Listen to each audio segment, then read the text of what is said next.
And now, back to the second half of the discussion and your host, Mr. Standish. I'm very happy.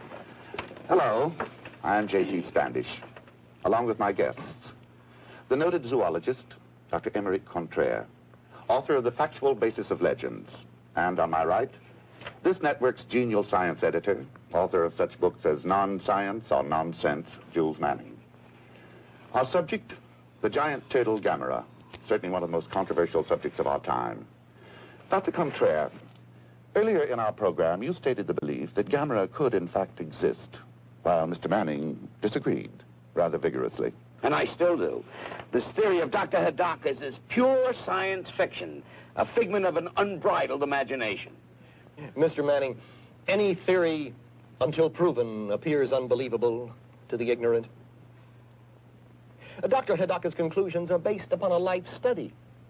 Now, let me restate that turtles, porpoises, or scientifically, chelonians, appear constantly in the most ancient texts.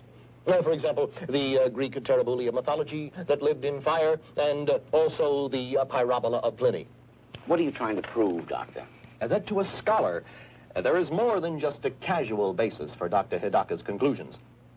We know for a fact that a mere 1,000,000 years ago or so, the gigantic Kalasakalis Atlas plodded over the hills of northern India, the largest turtle ever known, a link to the more distant past.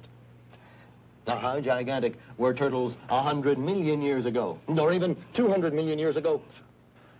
I'd like to discuss the conflicting newspaper reports. So you and the eminent Dr. Hidaka conclude that this Gamera creature has been hibernating underground for 200 million years until now, when he decides to take a stroll.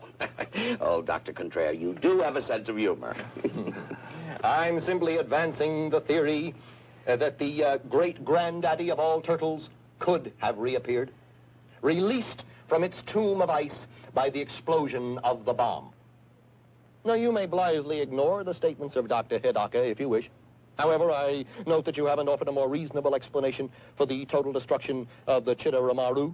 If you'll get down from your pulpit for 1 minute, I'd like to ask you why Washington is so silent about all this. Or do you know more about it than the government? It would not be the first time Washington has kept the truth from the public, whether it be flying saucers or Gamera. Oh, so now you believe in flying saucers, along with 200-feet turtles that survive atomic bomb explosions. Of course, we all know there really is a Santa Claus. Oh, Dr. Contraire, every time you bray, you make a bigger jackass of yourself. Jules, please, we're on the air. Mr. Standish, I demand an apology. I've devoted my life to science. Gentlemen, You'll get no apology from me, Contraire. I prefer to You have no scholarships to back your arguments. You have no arguments, only invective. Read Virgil's Laocoon. Read Paradise Lost. The ravings of a lunatic. Read of the Pyrites, the fire without and the frost within. Read, you ignorant ape. Read what intelligent men have written for thousands of years.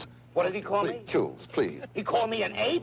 Gentlemen. Not merely ape. Quiet. Please Ignorant remember that ape. we're on... Why, you? Remember that we're Call on me. the How air. dare you Will call gentlemen? me an ape? Where'd you get your diploma? Made in Ladies Japan? and gentlemen, Oh, you're going to give me I'm afraid that What do we you want, are- an advance man? I hope you'll be with us again next week for another What do you expect to make out of this? I'd like And to tell see you who the you. guest will